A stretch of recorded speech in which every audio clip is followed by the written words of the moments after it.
Welcome to another episode of 6 Minute Monday, where I give you 6 tips and tricks to make you more efficient and effective in the weight room, the boardroom, and on a football field. So here we go. Tip number one. Tip number one is a leadership tip, and it comes from this book, Brian Billick's book, Competitive Leadership. And what he said he was ready for everything to become an NFL head coach. He was completely and totally prepared. By the way, if you don't know who Brian Billick is, he was a Super Bowl winning coach with the Baltimore Ravens. He was also one of the best offensive coordinators ever. I think his when he was offensive coordinator of the Vikings, his team scored more points than anybody. But what I always admired about Brian Billick was the way he communicated and the way he led his team and the environment and the culture that he grew with his players. But anyway, back to what he said. He said he was prepared for everything except one thing. He didn't realize that his energy levels and his physical state, he wasn't aware of the impact it would have on everyone else around him. And as I was really reflecting on it, I'm thinking, damn, he is right.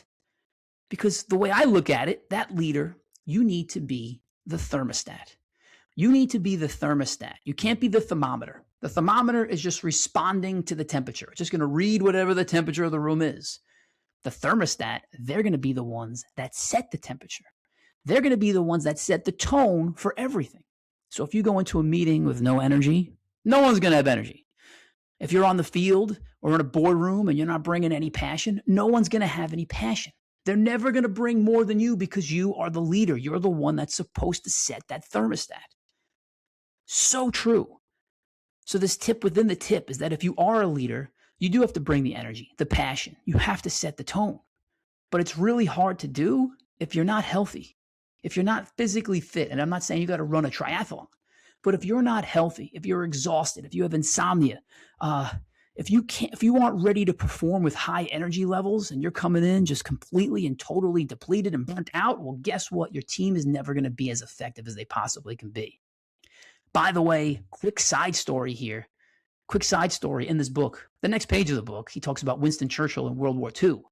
And a pretty cool story is that Winston Churchill, his team, they had to work in shifts to keep up with him. That's how hard and how fast that guy worked, that his team had to work in shifts to keep up with him so they wouldn't burn out. Okay, tip number two is a productivity tip. And that tip is, once again, to work with the experts. I mentioned this in last week's podcast. I'll mention it again. I was having trouble with my audio. I've been having trouble for years with my audio on this podcast, to the point that it was making me think, I don't want to make this podcast anymore because it's a waste. As the great and powerful Steve Armato said, Coach, you sound like you're talking inside of a tin can. I think Joe Marechko said I sound like I was talking in my bathroom. I'm certainly not. You can see I'm not recording this in my bathroom or a tin can. So yesterday, I had the great and powerful Steve Armato from Lark Media, yes, shameless plug for him and his company, come over. We talked about doing this for years, to come over and set up this mic that you're looking at here, set everything up, set up all the parameters on the screen inside of Riverside to make sure I was doing everything right. And I was not. I was doing everything wrong. So thank you, Steve. I got the professional in. And before he came over, right after our training session, one of our guys said, Coach, why don't you just look it up on YouTube? I said, because this guy is YouTube. This is Steve Armato. He's done this before. He's done this 1,000 times. He does it every day. He's going to save me that time and effort. He's going to be the guy that fixes this thing. So, Steve, absolutely no pressure. If the audio is bad, no pressure here, man. Yeah, I'm being sarcastic because there is a lot of pressure on you and me, Steve. So let's hope that this thing is working out well. Okay. Tip number three, it has to do with experimentation. It's usually something I'm experimenting with. But I'm going to link this back to Steve. And what impressed me most about how he did what he did yesterday while he was working on my computer. I am an engineer, but I'd also consider myself a scientist. And as a scientist, you experiment. And one of the best ways to experiment is to test things and compare this versus that. This versus that. And really impressed me about Steve. And it may sound simple and common, but I promise you it's not. I promise you it's not. He actually tested different parameters, different setups, played them both. He was the person doing it, not me. He was talking. He actually recorded himself. And then he had me come over and tell him which one was better. He played them both. Which one's better, this one or this one? This one or this one? I said, oh, that one. He said, yeah, that one is with this setup, with this mic and this setup. And that one is with the other setup. So this is how much better it's going to sound. And I just love that he did that experimentation. I love that he brought me in and let me experience it myself. I love that he let me make the choice because now I'm the main character in this story and now I'm completely bought into his experiment. He didn't tell me which one was better. He asked me which one I thought was better. That is brilliant, by the way. He's our marketing guy. That's brilliant marketing. I sold myself on this. So once again, Steve, if this audio is no good, no pressure. Okay, tip number 4. Tip number 4 is a health tip. Again, if you're thinking, how does health relate to leadership? Oh, wait, he just talked about that you really need to be healthy to be a better leader. And one of those main things, one of those best performance enhancers is sleep. I talked about it last week. I gave you the tips on sleep last week. I gave you 3 tips that were really helping me sleep. Now I got a 4th one. So this is a help tip to help you sleep even better. And this one I heard on a podcast with Jeff Cavalier. Who's Jeff Cavalier? He runs a company called Athlean X. And this guy, he walks the talk.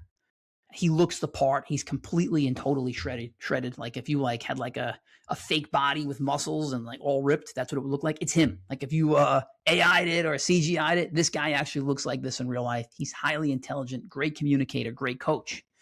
Anyway, someone was interviewing him and they said, hey, what's the best sleep position? And it was nothing I've ever heard.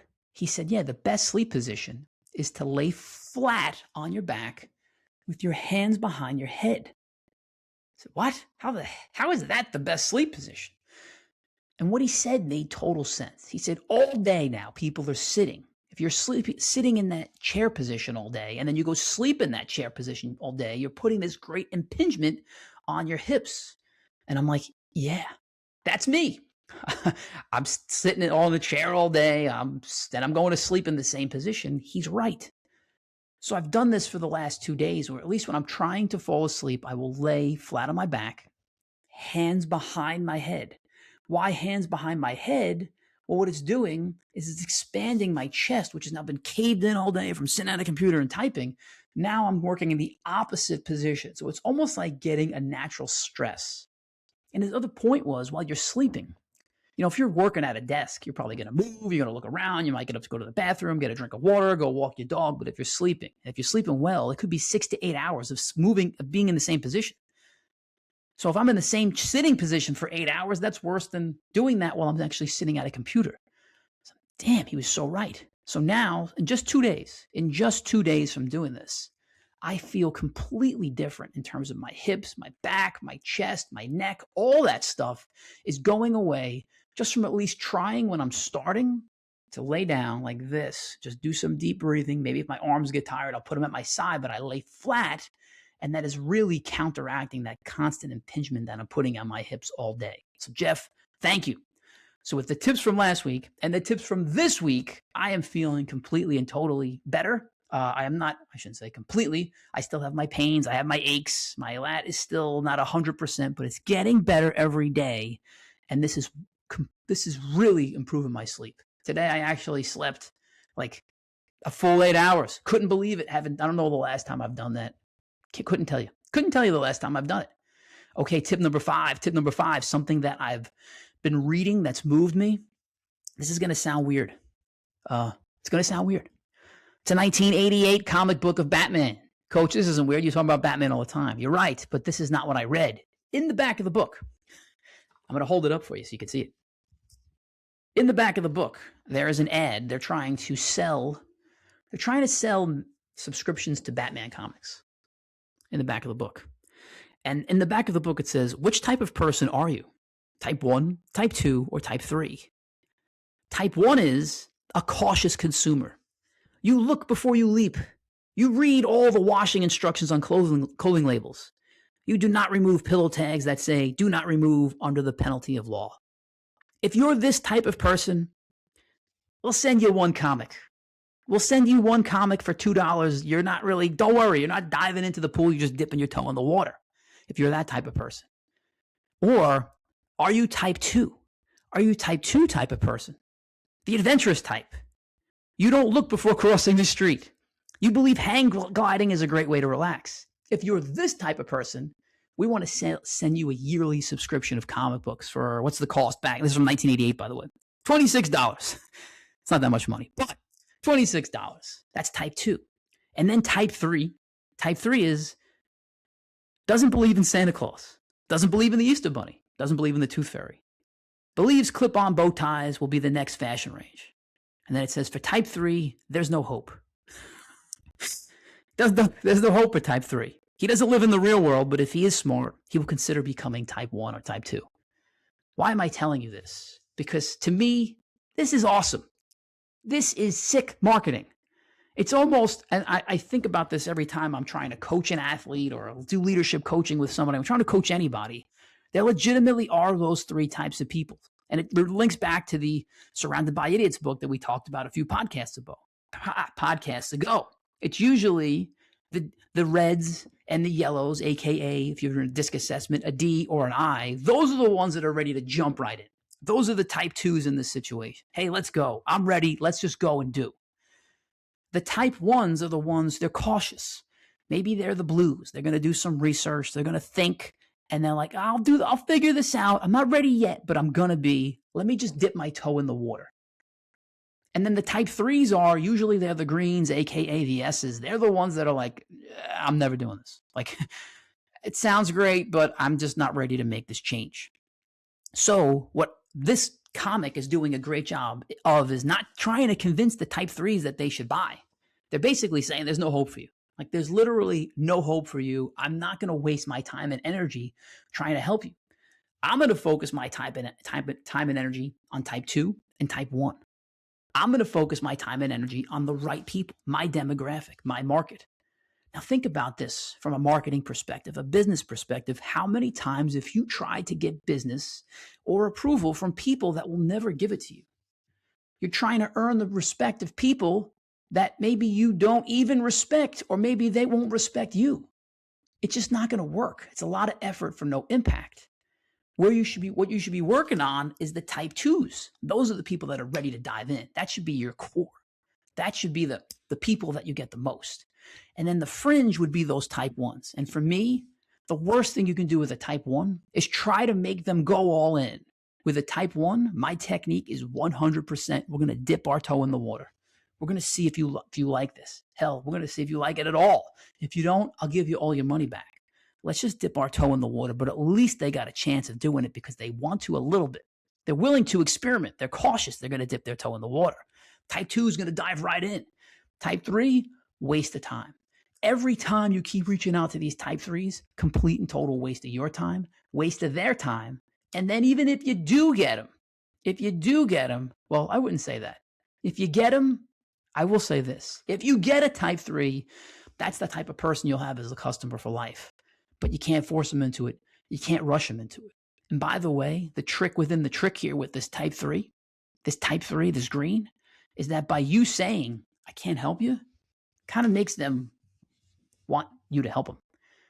The best way to make somebody want something is to not give it to them. Yeah, I can't help you. We can't help you. This isn't going to work for you.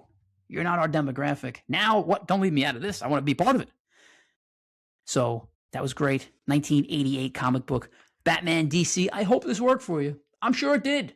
I am sure it did. Great marketing technique. Okay, tip number 6. Tip number 6, it comes once again from Kevin Kelly's book, Excellent Advice for Living. You should absolutely read the book. I'm going to read to you his last comment on page 63 if you're following along at home. Compliment people behind their back. It'll come back to you. Compliment people behind their back. It'll come back to you. So true.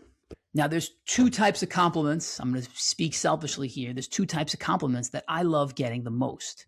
One is if someone gives me a compliment right in front of someone I care about or I admire.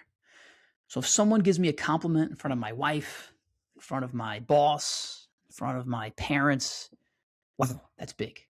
It's big. It kind of makes my chest get a little bigger, puts a little pep in my step, and it knows that, by the way, it has to be genuine. It can't be a fake compliment. It's got to be real. So a real compliment in front of people I care about, that's big. But that's not what Kevin Kelly's talking about here. He's talking about another type of compliment where you're complimenting somebody behind their back. You're not talking trash behind their back. You're complimenting them behind their back. And I still remember one of the best compliments I ever get, and it sticks in my heart. And this may mean nothing to most people, but to me, it meant a lot. When I was playing college football, I heard from the defensive line that the defensive line coach was talking about me in his film session with them. And he was telling them, like, men, I've never seen a guy this small at the Division I level play this hard and without fear.